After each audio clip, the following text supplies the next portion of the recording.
नमस्कार. ड्रायव्हित भावमध्ये आपल्या सर्वांचं स्वागत आहे. हा एसटी महामंडळाच्या ड्रायव्हरचा व्हिडिओ आहे.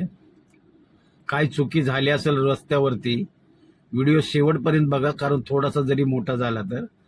पण त्या व्हिडिओमध्ये शेवटी ना ती महिला बोलते की त्यांनी वाचवलं, त्या एसटी ड्रायव्हरनं वाचवलं. मग ती चारचाकी असेल गाडी दुसरी किंवा काहीतरी झालं असेल रस्त्यावर, पण सगळे मिळून त्याला मारतात 5-7 जण त्या ड्रायव्हरला. आणि बसमधून फक्त लोक विनवण्या करतात. पहिला हा व्हिडिओ बघा, नंतर आपण बोलू.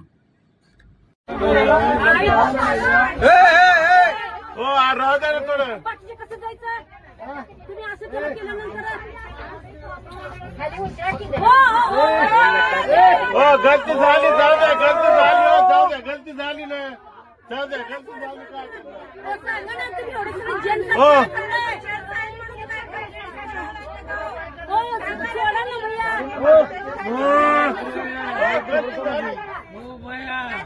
काय बाकीचे कसे जातील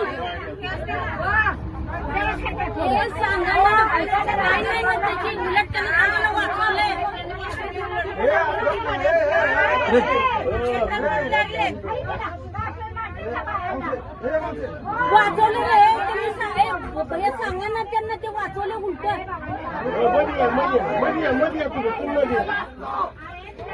सगळे बसमधनं ओरडतात की सोडा, काय झालं नाही, काय झालं नाही. पण 5-7 जण तुटून पडलेत त्याच्यावर. झाली असेल काय चुकी. आता गाडी रस्त्यावर चालणार म्हणजे कधी कधी थोडंफार होतं, पण ती एक बाय बघा शेवटी बोलते की त्यांनी वाचवलंय. म्हणजे काहीतरी झालं असेल, कट मारला असेल, काहीतरी झालं असेल. पण एका तो वाहन चालक आहे एसटी महामंडळाचा, शासनाचा आहे. बोला ना, ड्रायव्हरचं आयुष्य इतकं सोपं नाही. बघितलं कोण येतंय का मदतीला? सगळे आतून ओरडतात, पण मदतीला कोणी गेलं नाही. अशी परिस्थिती आहे ड्रायव्हरची. आणि काही लोक ना ड्रायव्हर बद्दल जे बोलतात ना, तुम्ही ज्यावेळेला खरं ग्राउंड लेवलला उतरून ज्यावेळेला ड्रायव्हरच्या बाजूने विचार करणार ना, त्यावेळेला तुम्हाला खरी परिस्थिती समजते की ड्रायव्हर काय चीज आहे ते.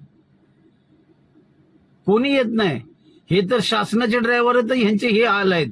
ट्रक ड्रायव्हर वगैरे जर असेल तर अक्षरशः ना बोलतात ना, कुत्र्यासारखे मारतात.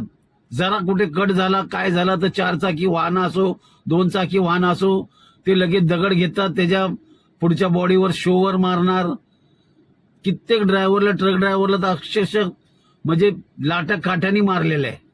हे तर शासनाचं आहे.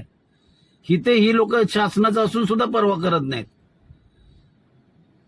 तर ड्रायव्हर बनणं खरंच ना इतकं सोपं नाही. ड्रायव्हरचं आयुष्य खूपच खडतर आहे. तुम्हाला काय वाटतं ह्या व्हिडिओबद्दल नक्की कमेंटमध्ये सांगा.